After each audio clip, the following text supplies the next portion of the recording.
What you have just heard is an attempted suicide. In 2017, a man jumped from the 10th floor of the unfinished building at the corner of Katondo Street and Freedom Way in Lusaka. What's even more striking was the crowd that encouraged him to jump, and when he did, they hurled insults at him and wanted to beat him up. But why? My name is Peter Nawa, and you are listening to Silence Interrupted.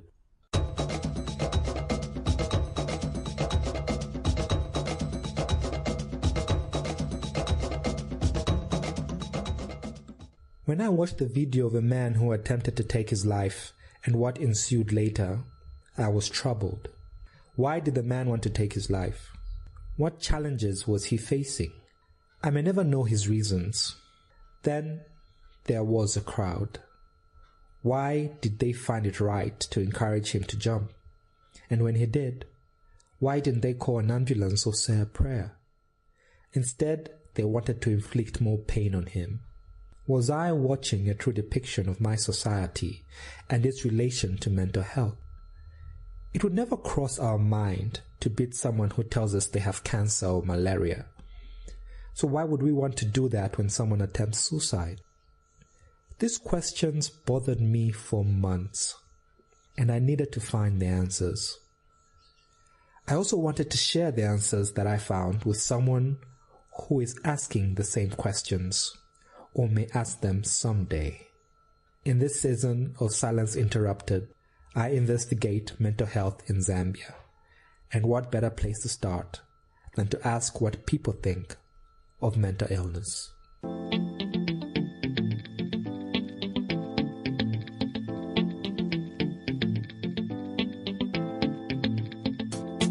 What is the first thing that comes to your mind when you hear that somebody has a mental illness?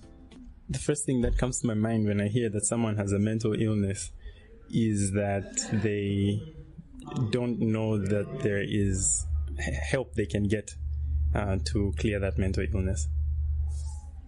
Do you know anyone with a mental illness? Yes. I know someone with a mental illness. My first impression when someone says they have a mental illness is that I think they're dangerous and unstable, and I should maintain my distance. I know several people with mental illnesses, and it's usually in the form of like some kind of depression or anxiety. The first thing that comes to my mind when someone says they have mental illness is there is something seriously wrong with them and they need help. Do I know anyone with a mental illness? At close range, no, but by extension, I do. My first impression when someone says they've got a mental illness is that maybe something went wrong during their upbringing. Maybe they were traumatized by some event and they couldn't get over it. Do I know someone with a mental illness? Yes, I do.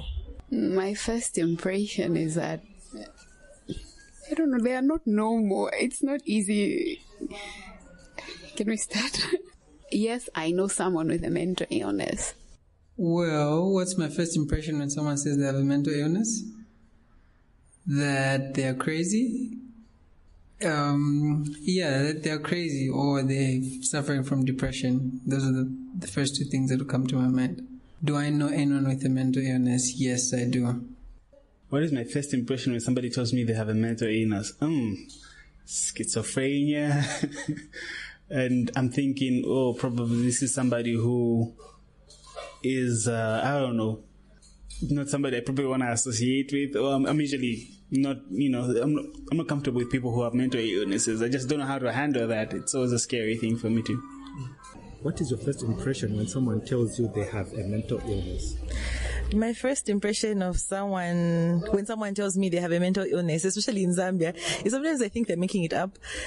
So it's usually observed mental illnesses that I take seriously. Do you know anyone with a mental illness? Yes, I do know someone with a mental illness. From the people I spoke to, many of them thought that individuals with a mental illness were crazy and dangerous. Yet the irony is, everyone knew someone with a mental illness. If every person knows someone with a mental health challenge, then why don't we talk about it more often? Why do we want to keep these people at a distance? Why don't we want to empathize and help them? Is it something in our cultural or religious beliefs that prevents us from doing so? To get a deeper understanding of people's perceptions of mental health, I spoke to Chuma Funi, who is a researcher at Faith and Encounter Center Zambia, also known as FENZA. He was also one of the researchers who worked on Bernard Edelhoven's book, Unseen Worlds, which looked at a component of mental health from a theological, cultural, and anthropological view, among other things.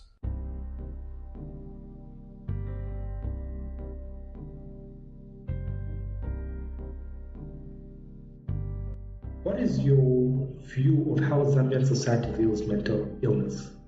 Well, it depends. If you are in urban areas, if say one is coming from a Pentecostal charismatic Christian background, normally they will view mental health as maybe an affliction with demons. And by and large, in our current time, that is the scenario. Normally it's viewed as somebody you're either having some spiritual attacks, and perhaps maybe you need to be prayed up.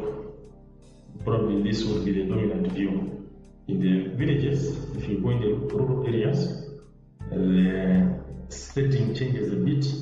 You might be seen as suffering from, say, you have been afflicted with spirits, saying Nguru, Mashali. The names can change depending on the setting where one is. Okay? For those who have, for example, gone to school, and those who have taken on board the scientific worldview, would see it as maybe simply a derangement of an impairment in the chemical imbalance.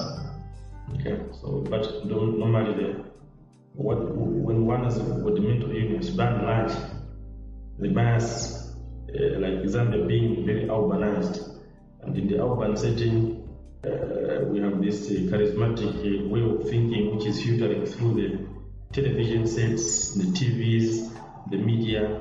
Normally, mental illness is viewed with a lens of somebody having some afflictions with demons or something like that, or somebody has been bewitched. So because we have all these different perspectives on the way mental health is viewed, what are some of the challenges then that comes with that? Yeah, so definitely there will be certain challenges that will come when you have different worldviews, especially if the worldviews are not talking to each other. They are not sort of speaking to each other. They are watertight, but existing in the same person. In the same person, we believe it's an attack from witchcraft. At one point, a person will look at it as something that is coming from biological origin. So there's this thing where there's no, the worldviews are not speaking to each other. So that is one of the biggest challenges, that our situation is quite chaotic in that sense, because the worldviews are not speaking to each other. Okay, so let's probably now try to kind of get in depth and break them down by category. Let's take, for instance, the traditional view of mental health or mental illness, where it is viewed as a spirit, or it's someone, maybe an ancestor, or someone has been bewitched or something. Where do you think those beliefs came from? Did you tackle that in your research? Yeah, of course.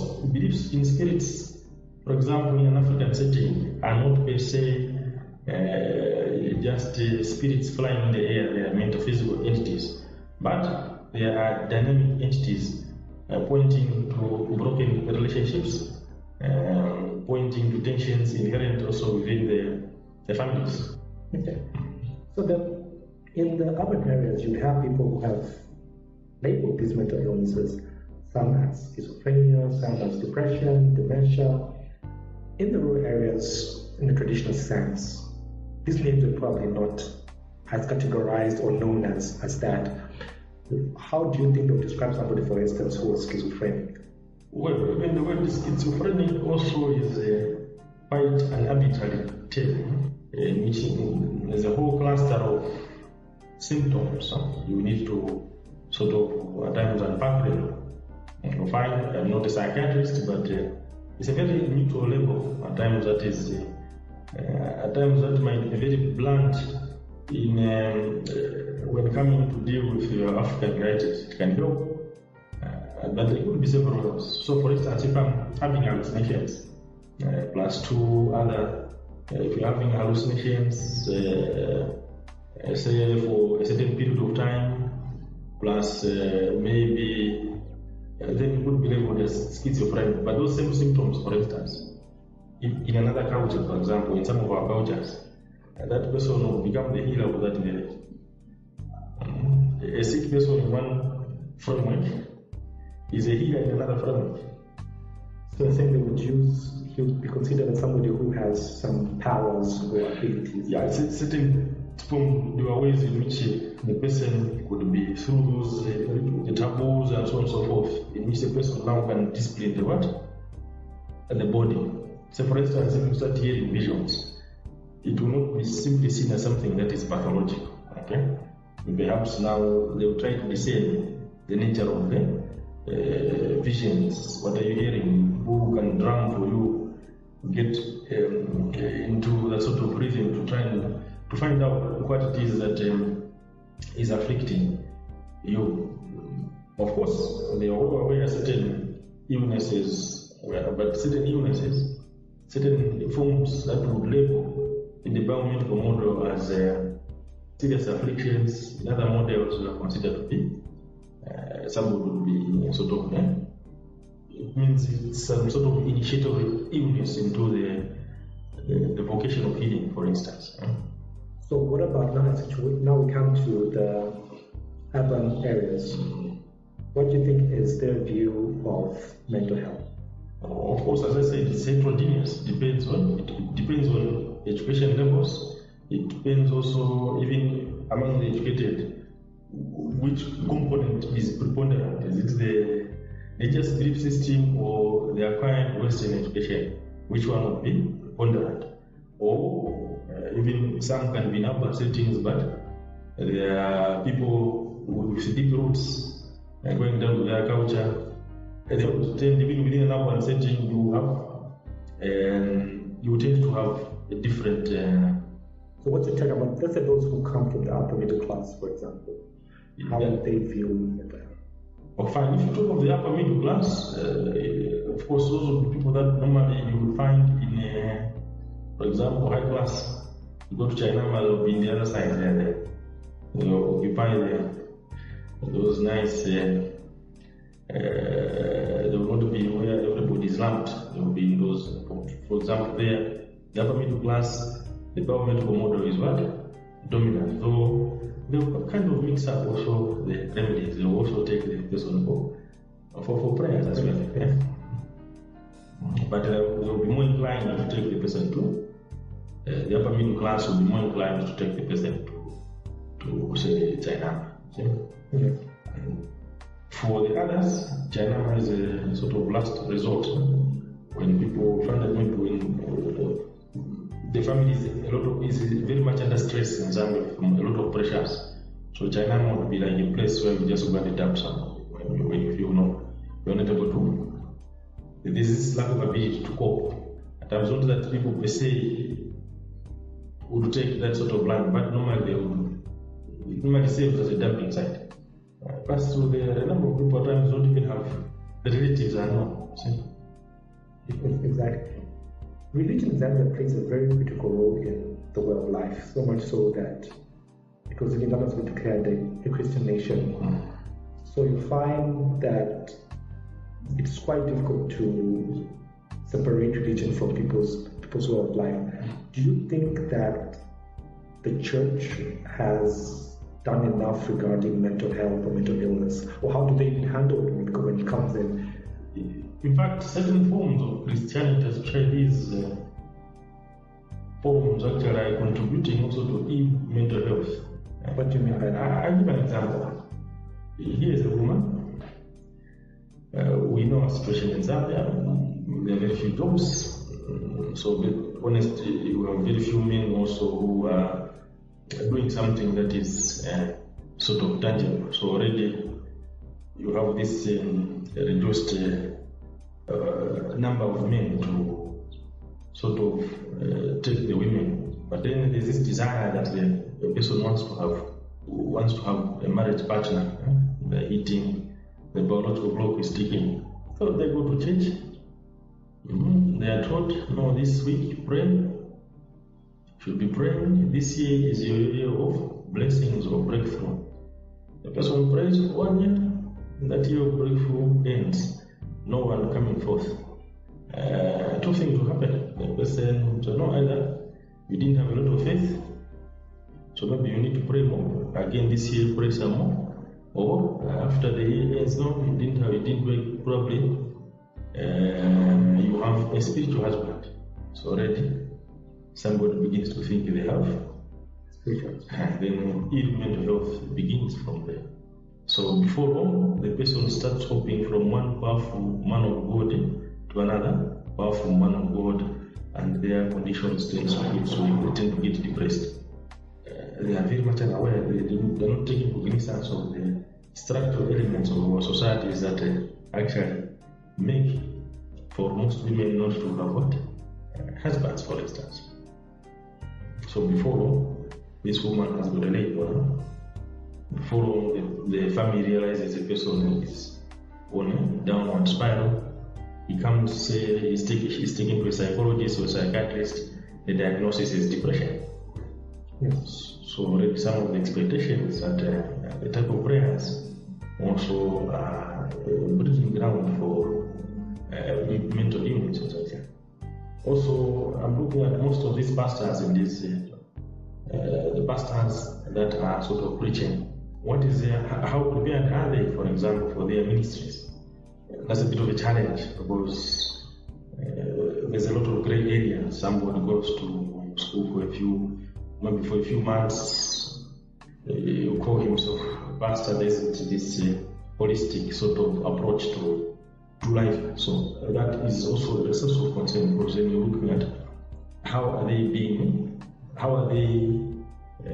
becoming pastors, for example. It's a source of concern. It's one thing to have to feel a calling that I'm supposed to be a man of God, but also you have to take time to. There's got to be a time in which one prepares himself. You exhaust also the use of the human faculties. Besides, we know that God works through the human faculties. This popular theology tries to bypass human faculties. I think the problem, if you hear normally, they like to oppose faith healing and say biological healing, for instance. This healing in the hospitals and healing in the faith healing is opposed, as if it's a different God healing somewhere else. But it could be emphasized, fine, the same God healing, faith healing, and the same God also healing in the used through the medicines. That would be that can help also to bridge these gaps. And also the training of most of the men of God, it has to be looked at. It has to be looked at because really it does breed ill mental health. Yeah. You have placed some question marks around these labels that we place on mental health. Like somebody is schizophrenic, this one is depressed, this one maybe is bipolar. Why do you think that might not be the right way to do it? Well, at times, of course, we cannot help classify. No, a human mind needs to classify in order for us to understand. We cannot help classifying. Sometimes you have a cluster of symptoms. They would want to classify terminologies. We cannot help classifying, but when there are two things that we need to avoid in this case, especially in a country where you have very few psychiatrists and psychologists, where do you get them? So you need to take a midway path. You do not want to pathologize, to always use the disease model all the time. You would not want also you would not also want to demonize. You would not want to demonize the symptom. So you want to trade a little bit in between, okay, so that you give chance, okay. Of course, we need the medical people to help us ascertain if there are things that need to be corrected, things that you need to take in, that you need to. If you say bipolar disorder, for instance. That's a very neutral term that at times it might mean much to the physician, but it might not mean a lot to the patient. If we look at healing, it's not just supposed to be about the person wearing the white coat, but it should be, especially mental health should take two tango in which a person takes hold of their healing process. It should not be just you have this authority figure who gives you this label. Fine, if you're able to give you a label, it's okay. But then there's the issue of fallout here. There is also the danger when I use a label, I'm under the illusion that fine, I know what it is, and I just give an arsenal of drugs and psychotic, hoping that the drugs will just exorcise or just page the mental illness away. So that also, there's that danger in which we reduce a human being to simply being a biological mechanism. Of course, I'm well aware that there's a trend now in the psychiatry and this medical field where they talk of the biopsychosocial model, where they try to look at how these biological factors, social factors, psychological factors have an interplay and produce disease. But even then, if you look at the way they look at these components, it's like in physics, they looked at just as the way Newton's masses will behave, like two balls or three balls hitting each other, producing an effect in a very mechanical sort of way. So, of course, there's also that danger of reducing a human being just to those, to just being a mere biological system. But I think there's much more to human beings than just biology. We are living in a world that is a bit that is holistic. We're not living in a world that just have one monolithic way of looking at things. But we are supposed to develop this. We're supposed to develop a sense of perspective from different angles. This way, we'll have a better view of things and just viewing something from simply one lens, and you are satisfied that this is the way to go with things. But we should be able to view things with many lenses. Our views of mental health are largely influenced by our environment. It could be strongly steeped in a cultural, religious, or medical context. It could also be a blend of all of them. The views may change, while others remain deeply rooted in us. How we perceive mental health determines our relationship with individuals who have mental health problems. But one thing we can no longer ignore is that we do have a problem. Like you heard, many who suffer from mental illnesses are seen as crazy, misunderstood, and oftentimes people do not know how to handle them. In the coming episodes, I will be speaking to health professionals, the clergy, families, mental health advocates, and individuals who have or have had mental illnesses in order to get a deeper understanding of mental health in Zambia. The sound design for this podcast is courtesy of Zasplat. And I have been your host, Peter Nawa, and you can reach me at peternawa.com. You have been listening to Silence Interrupted.